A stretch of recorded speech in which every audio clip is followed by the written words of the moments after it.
Soy Fernando Díaz Villanueva, hoy es 23 de marzo de 2017 y esto es La Contracrónica.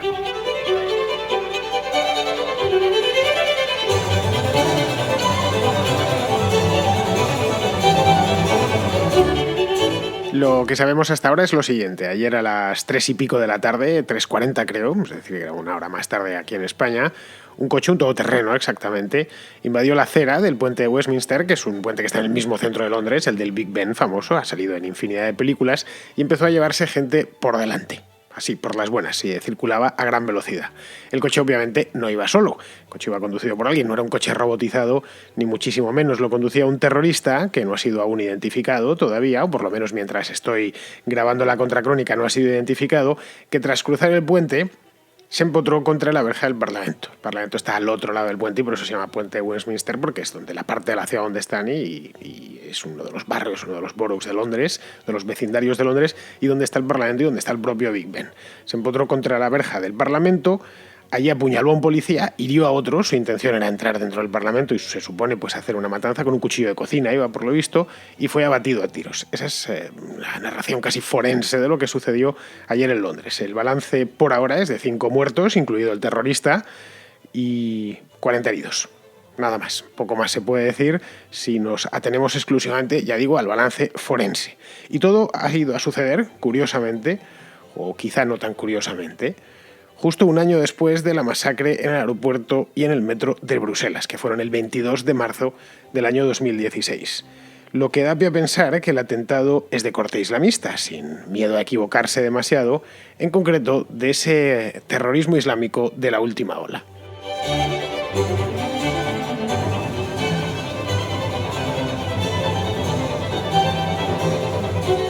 Hecha la presentación casi policial, casi de guión de película policíaca, ¿no? Me ha faltado poner stop después de cada frase. No lo he hecho, pero me he sentido tentado. Pues conocidos los hechos, muy por encima, creo que a estas alturas, es decir, a día de hoy ya estamos a un día después, a día 23, pues más o menos lo conocemos todos, porque son todos los atentados terroristas y más los que nos pillan cerca. En el caso de Londres, pues nos pilla muy cerca de España. Tenemos, y cerca además culturalmente y políticamente y todo. Es decir, cuando dicen es que no da lo mismo o no se informa de la misma manera un atentado en Calcuta que un atentado en Londres, pues es lógico porque Londres nos pilla más cerca, aunque en cierto modo sea injusto, porque son igual de seres humanos los londinenses que los calcuteños. Lo único que, mal que bien, pues no deja de ser un país vecino, un país aliado y con el que nos tendemos a identificar. Es decir, lo que pasa en Londres podría estar pasando en Madrid, mientras que no necesariamente lo que pasa en Calcuta pues tiene que pasar en Madrid, en Barcelona o en Buenos Aires. Es decir, de cuentas no deja de ser un país occidental. Muy bien, curiosamente, y dicho esto, es decir, hecha la introducción, necesaria por otro lado, ayer por la mañana, pues serían las 9 o las 10 de la mañana, recuerdo, que estaba la red llena de mensajes, las redes sociales en concreto. Yo leí varios, desde luego, recordando el atentado de Bruselas. Y me quedé pensativo, algunos eran bonitos, de recuerdo, de, un año ya, en memoria a las víctimas, etcétera, que fueron muchísimas más. En Bruselas el año pasado fueron 2 atentados, de hecho, una cosa mucho más organizada. Y pensé incluso, caray, ¿cómo pasa el tiempo? Un año ya, qué barbaridad. Es decir, lo último que podía imaginar, no solo yo, sino prácticamente todo el mundo, es que no muy lejos de allí, en Londres está muy cerca de Bruselas, para los que no lo sepáis, en tren tardas aproximadamente 2 horas y poco, no sé si 2 horas y 15 minutos o 2 horas y media como mucho, tardas en llegar en el tren este que pasa por debajo del Canal de la Mancha. Es decir, en línea recta no creo que haya más de 350 kilómetros. Es decir, si tirásemos un tiralíneas, ¿no?, de Londres, del centro de Londres al centro de Bruselas, pues serían eso, 350 kilómetros, que es muy poca distancia, es lo que hay aproximadamente de Madrid a Bilbao. Una cosa así.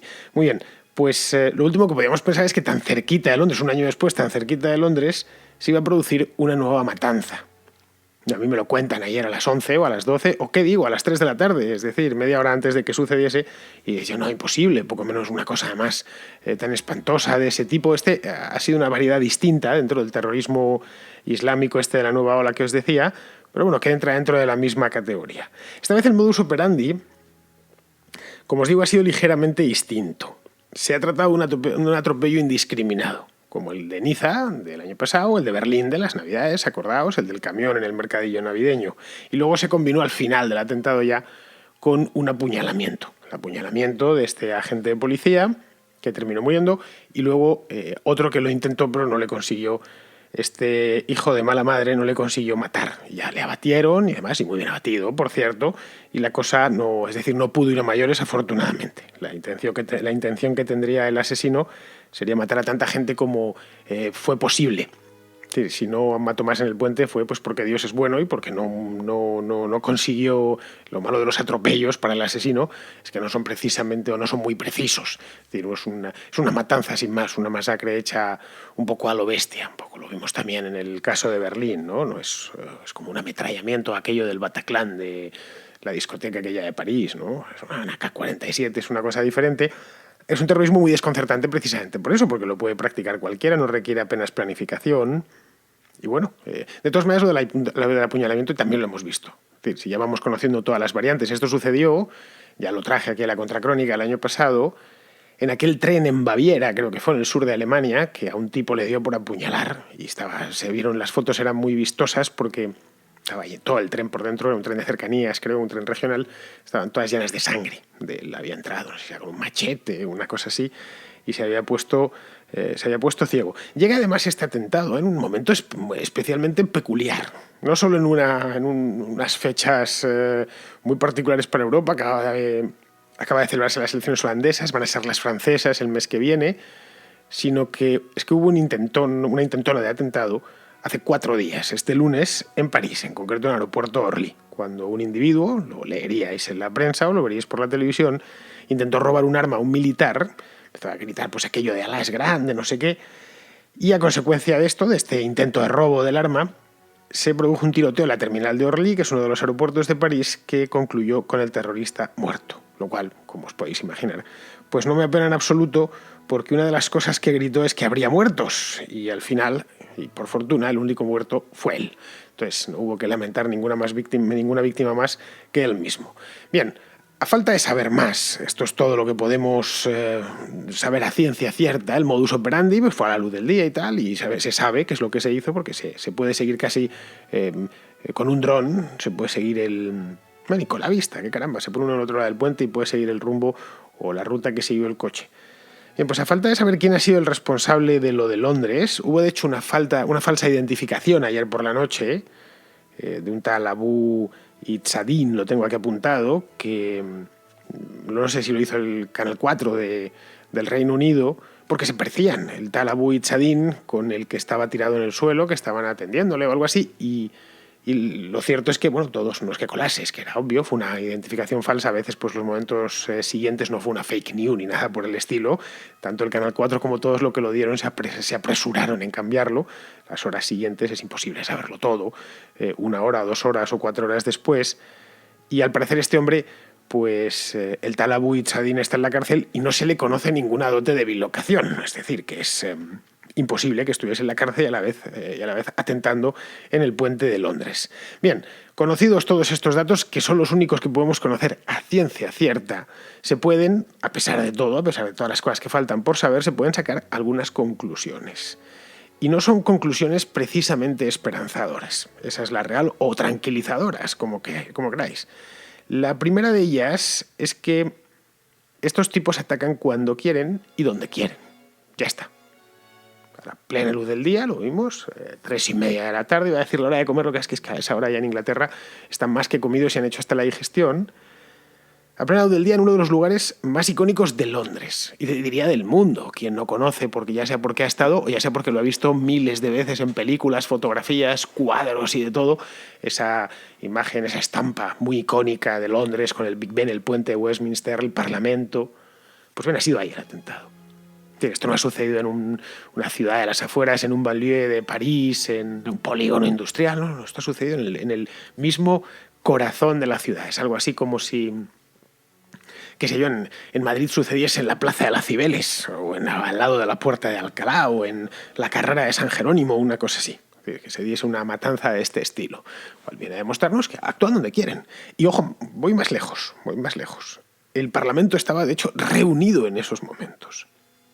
La primera ministra, Theresa May, estaba dentro del Parlamento, estaba apenas unos metros de donde se perpetró la matanza, estaba en ese momento, había creo que una sesión de control del Parlamento británico y estaba allí. La evacuaron, al parecer a toda prisa, y luego la mujer, cuando vio que la cosa no iba a mayores, pues volvió a hacer unas declaraciones. Esto les viene a decir lo que os comentaba: atacan cuando quieren y donde quieren. Es decir, que no hay donde esconderse, en una palabra. Y si lo hubiese, casi sería peor, porque significaría que vivimos en un estado policial. Es decir, que apenas podríamos pasear por la calle sin que nos estuviesen vigilando cada 10 minutos y que antes de coger un coche, ya fuese de alquiler o el nuestro propio, pues tuviésemos que llevar a un policía al lado, sentado detrás, para que evitase que nos diese por atropellar a la gente, en los puentes o en las calles o donde fuese, o en los mercadillos navideños. Es decir, es impracticable, simplemente. No es que sea inconveniente, sino que además es imposible. Así que tenemos que asumirlo. No tenemos dónde escondernos. Punto. Primera lección, creo que nos la tenemos que meter bien al fondo en la cabeza. La segunda conclusión que podemos sacar de lo de Londres de ayer es que no sabemos nada del agresor. Es decir, no sabemos, quizá, a lo largo del día de hoy o de mañana ya se sepa, se habrá identificado. El de París del otro día se hizo rápido, pues lo mataron al principio, y además era un francés que tenía 40 años, un tipo de nacionalidad francesa. El tal Abu Chadin en el caso de haber sido él, de no haber estado en la cárcel, el Abu Chadin es británico, de hecho es un converso, se convirtió en los años 90, pero que no sabemos absolutamente nada, aunque mañana nos den el nombre. Sabían de él. Es decir, que tenemos que especular. Porque no hubo ni amenaza previa ni reivindicaciones posteriores es decir, que atropelló a la gente, se dio a la fuga y dijo y mandó un comunicado como el terrorismo tradicional: o liberáis a los presos de tal, o retiráis de Siria, o si no vamos a seguir haciendo esto, vamos a seguir atropellando gente por las aceras. No, nada, se inmoló, de hecho. Se fue atropellando y apuñalando hasta que una bala le detuviese. Y lo detuvo afortunadamente al primer apuñalamiento. Pero podía haberse llevado por delante 5 o 6 sin ningún problema. Esto nos obliga, como es lógico, a especular. Y a especular profundamente.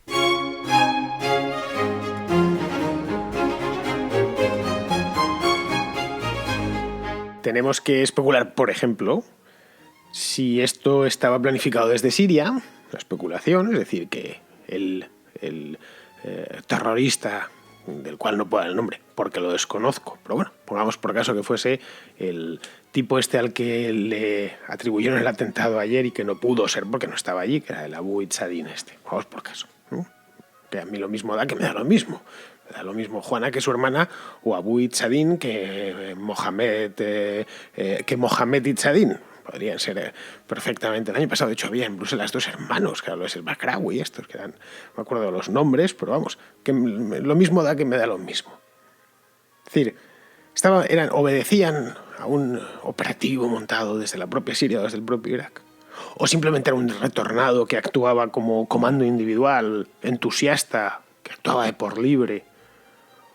O tal vez era uno de esos lobos solitarios de los que tanto se habla, especialmente en los debates de televisión, especialmente en los días de atentado, que tienen el cerebro lavado por la propaganda y que un buen día, después de una dosis intensiva de propaganda a través de Internet o donde sea, pues especialmente Internet, pues deciden salir a aplicar justicia divina en este caso, y salen a matar a la gente. Eso se vio en los atentados de París, aquellos de noviembre del año 2015. Uno de ellos, el último, el que se encerró en aquel supermercado judío de París. Este era un tipo de Malí o algo así, que había salido, lo había visto y dijo, pues me he hecho a la calle, y lo primero que vio fue un supermercado judío y se metió allí y empezó a matar gente. Sí, que puede suceder. Caso él no estaba en contacto con los otros, ni muchísimo menos. Ni siquiera formaba parte de lo anterior. Es un echado para adelante, ¿no?, que diríamos en España.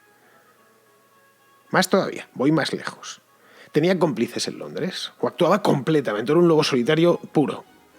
Que ayer por la mañana se le cruzó algún cable y dijo, pues yo me voy a matar gente por al lado, por lo que sea. Arrancó el coche y dijo, el coche es grande, es un todoterreno esto, voy a un lugar que sea muy icónico, no voy a atropellarles en cualquier sitio perdido de Londres donde pase desapercibido, al lado del Parlamento. No sé, o por el contrario pertenecía a un grupo organizado dentro de la propia Inglaterra, que también podría suceder. Y luego, la pregunta del millón. ¿Estaba fichado? Esta es la pregunta. Es decir, quien quiera que fuese, la policía británica lo tenía fichado.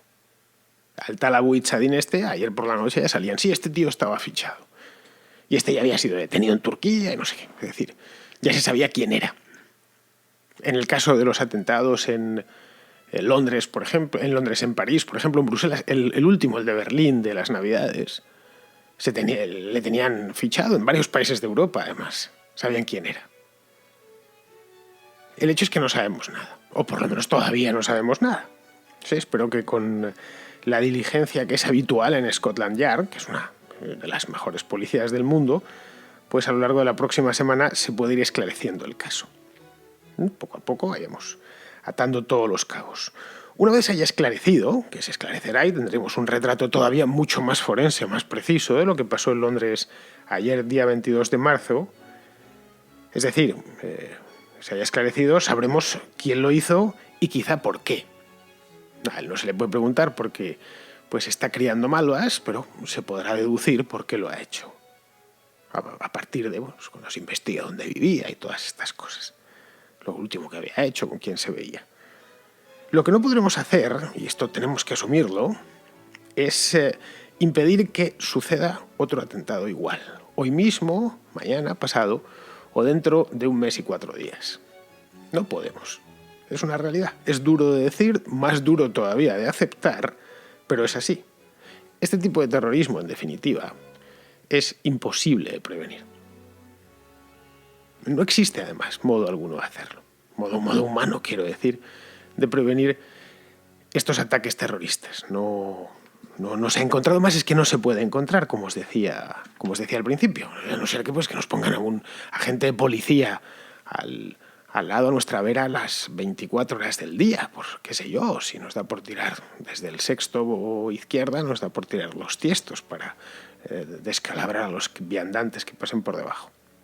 Es imposible. Las maneras, o por ir a tomar el autobús por la mañana o entrar en el metro y que ese día pues nos hayamos metido en la mochila un cuchillo jamonero que, bueno, los que sois españoles ya sabéis lo afilados que están. ¿Quién no se ha cortado alguna vez cortando jamón o cortando salchichón? Pues ese día deslizamos el cuchillo dentro de nuestra mochila y en la misma línea 4 del metro pues armamos ahí una carnicería de mucho cuidado. Ni siquiera estando la gente en el mismo vagón podría impedir por lo menos que la matanza comenzase. Ni siquiera poniendo cámaras. Ponían los vagones de metro nuevo que llevan unas cámaras. Es decir, que no se puede impedir una cosa así. Es decir, por más recursos que se destinen, por más que se emplee la última tecnología, lo más moderno del mundo, drones, unas brigadas de investigación altamente tecnológicas, por más que la policía disponga de los efectivos mejor preparados del mundo, los que con una formación tremenda, bien pagados, es bueno que los tenga, pero que ni siquiera poniendo todo eso ahí se va a conseguir. Es decir, es imposible evitar que un hombre o una mujer, es decir, que una persona en un momento dado invada una acera a toda velocidad y atropelle a los transeúntes que van por esa acera. Es imposible. Se puede, digo, para que veáis que tampoco, que Dios aprieta pero no ahoga, se puede rebajar las posibilidades, es decir, de que esto suceda. Rebajarlas sustancialmente, si se sabe hacer bien el trabajo policial, obviamente. Con, no sé, buenos servicios de inteligencia, lo decía ya hace un año con los atentados, ya la contracrónica existía hace un año, con los atentados de Bruselas, inteligencia policial, ¿no?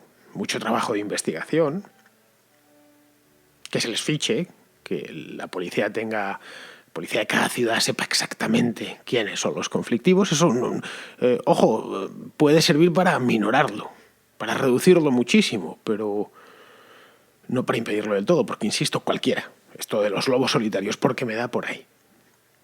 Porque simplemente me he fanatizado en casa y no voy a tal centro o no me veo con fulano, con zutano, con perengano. Simplemente salgo y mato. Las operativas antiterroristas, además, se han encontrado de golpe con esto. porque no estaban los agentes antiterroristas, los especialistas en esto, no estaban preparados para algo así. Es un tipo de terrorismo que hasta ahora pues solo se había visto en Israel y en el mundo árabe. Ciudades, pues eso, como que si Calcuta, que si Karachi, que si en Tel Aviv, en Bagdad. Esos atentados tan horrorosos que recibimos de manera regular desde hace muchos años, ¿no? En mercados, paradas de autobús y sitios así. Es decir, esas mismas que los israelíes o los pakistaníes o los egipcios o los iraquíes padecían, ese flagelo. En Israel, por ejemplo, lo han hecho muy bien para combatirlo, hasta reducirlo a la mínima expresión, pero aún con todo sigue habiendo todavía algún atentado de ese estilo, pues los estamos sintiendo nosotros ahora, aquí en Europa. Y hasta que nuestra policía, nuestros cuerpos de policía, aprendan a combatir la amenaza, pues pasará tiempo, porque esto lleva tiempo, porque no estaban preparados para una cosa, sí estaban preparados para combatir otro tipo de terrorismo. En España en concreto, pues el terrorismo de la ETA y cosas de este estilo. O en Inglaterra, pues el del IRA. Han sido muchos años, eran de lo malo a lo peor, pero se aprendió a combatir ese tipo de terrorismo, un terrorismo ideológico, con unas pautas claras de comportamiento, hasta los atentados. Pero antes de nada sabían los policías quién había sido. No sabían que no ponían nombre y apellidos, pero más o menos sabían quién estaba detrás de aquello. Y claro, nada invita a pensar, puesto llegados a este punto, que porque el Estado Islámico vaya a menos en Siria y en Irak, incluso que vaya a desaparecer, que terminará desapareciendo, espero que este mismo año, la amenaza decaerá. Pero no, esto es solucionarlo todo en Siria y solucionarlo todo en Oriente Medio y automáticamente decaerá aquí ni de broma. Porque es que estos tipos no están en Siria, o no son sirios, ni iraquíes, ni del Estado Islámico que han estado allí combatiendo y se han pillado un avión en Bagdad y han aterrizado en Londres, han alquilado un coche en Europcar y se han puesto a matar gente. No es así. Sería demasiado fácil, digamos. Más bien todo lo contrario, yo creo.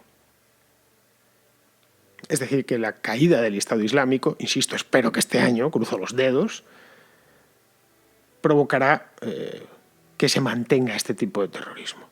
Y es así porque la cría de odio y resentimiento entre ciertas comunidades ha sido demasiado intensa durante demasiado tiempo. A medio y largo plazo, eso es otra cosa, habría que actuar ahí, habría que ir a la fuente, ¿no? Al origen, al huevo de la serpiente, a esos centros de adoctrinamiento yihadista que se han reproducido por toda Europa como setas, por toda Europa occidental, y que son el origen. Pero eso es siempre en el largo, en el medio plazo. A corto plazo no queda otra, o no nos queda otra, que cruzar los dedos y redoblar los esfuerzos de inteligencia policial. Porque esta guerra, no nos engañemos, no le demos muchas más vueltas, no se va a ganar con armas. Esta guerra, si se gana, y espero que se haga, se va a ganar con seso.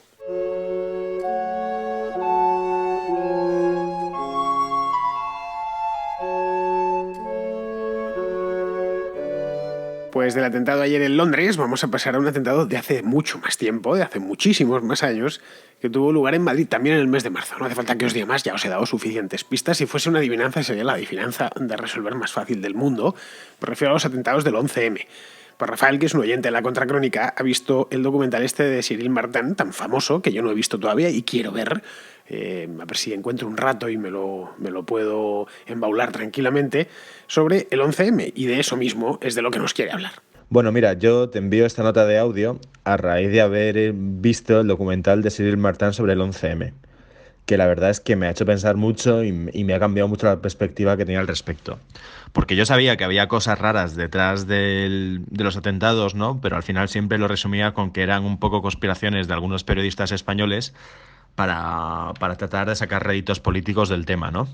Y el caso es que luego, a raíz de ver el documental, pues he visto muchas intervenciones de Luis del Pino, de Fernando Mújica, también de Pedro J. y tal, sobre el tema.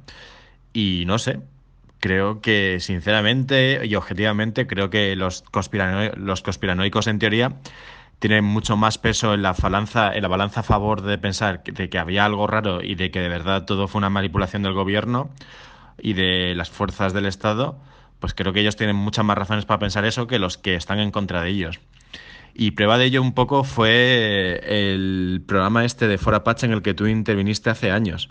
Solo veía gente Bueno, o sea, yo sé que fuiste muy correcto, pero por lo demás solo veía gente tirando piedras en contra de los investigadores y sin embargo nadie aportaba razones en contra de sus razonamientos. Todo era lugares comunes, la gente que cuestiona el 11M son malos, pero en realidad no sé, no había argumentos. Y no sé, me parece muy preocupante que en este país, en España, pasara algo tan grande y con tantos muertos y en el fondo hubiera tantas irregularidades y tantas cosas raras detrás. Y simplemente eso. Y como tampoco conozco bien tu opinión, he buscado contracrónicas al respecto y tal, y no he escuchado ninguna, pues me gustaría saber qué piensas y si puedes desarrollar un poco el tema.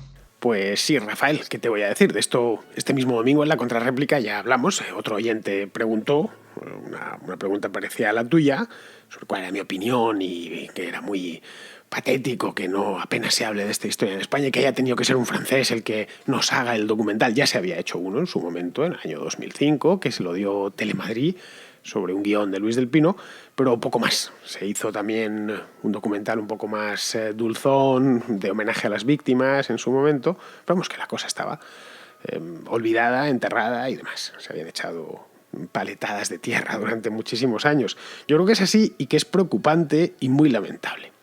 Pero es así. Yo no puedo cambiarlo. España en aquel momento, en 2004 estoy hablando, hace muchísimos años, miró hacia otro lado. Es decir, tomamos, no sé si habéis visto Matrix, pero la píldora roja, la píldora azul, pues en España como país tomamos la píldora azul y creímos lo que quisimos creer. Utilizar las palabras exactas de aquella película, el guión de aquella película. Porque al final, lo decía el domingo pasado, no quiero tampoco repetirme, todo fue política y nada más que política, desde el principio hasta el momento presente. El que se hablar de ello todavía sigue siendo, no, bueno, a ver de qué lado estás, no estoy de ninguno. Sigue siendo problemático y sigue siendo polémico. A mí también me gustaría, sinceramente lo digo, y a ver si me veo este documental y que me lo habéis recomendado ya varios y bueno, y me pongo de nuevo con ello. A ver dónde lo encuentro, pero vamos, seguramente pues anda por ahí. No sé si lo tendrá en Netflix y si no ya pues ya lo encontraré. A mí me gustaría saber exactamente qué es lo que pasó y por qué lo hicieron, quién lo hizo y por qué lo hizo. Con eso me tendría suficiente. El problema es que no sé a ciencia cierta quién lo hizo. Eso decía, no se sabe el cerebro final ni con qué objeto. Tampoco lo sé. Aparte de matar a 192 personas. Y sobre todo me gustaría que se pudiese debatir. Se pudiese debatir sin trincheras. Sin que por hacer una pregunta te considerasen que estás en una trinchera o en otra. No estoy en ninguna. Las trincheras nunca me han gustado. Entonces, simplemente quiero saberlo, como quiero saber muchos de los grandes enigmas, especialmente del último siglo, y no solo de la historia de España. Pero bueno, pues nada, como se me va el tiempo, y hoy, hablando de terrorismo, tanto al principio como ahora, esto del 11M, pues yo creo que lo mejor va a ser despedirse con una noticia mierda, ¿no? Una noticia mierda que me pasaron anoche que es de mucha categoría, fina, filipina. Bueno, voy a meter la cabecera y vamos con ella. Noticias mierder. La noticia que no te interesa, pero que estás deseando escuchar. Porque en la contracrónica sabemos que reírse es un asunto muy serio. Bien, preparaos, sentaos bien, ajustad la mandíbula porque es tronchante. Os lo leo. El País, está también en El Mundo, tenéis en más periódicos, vamos, lo que tengo delante es El País. Dice, los bomberos de Ibiza intervienen para retirar un aro de acero del pene de un hombre.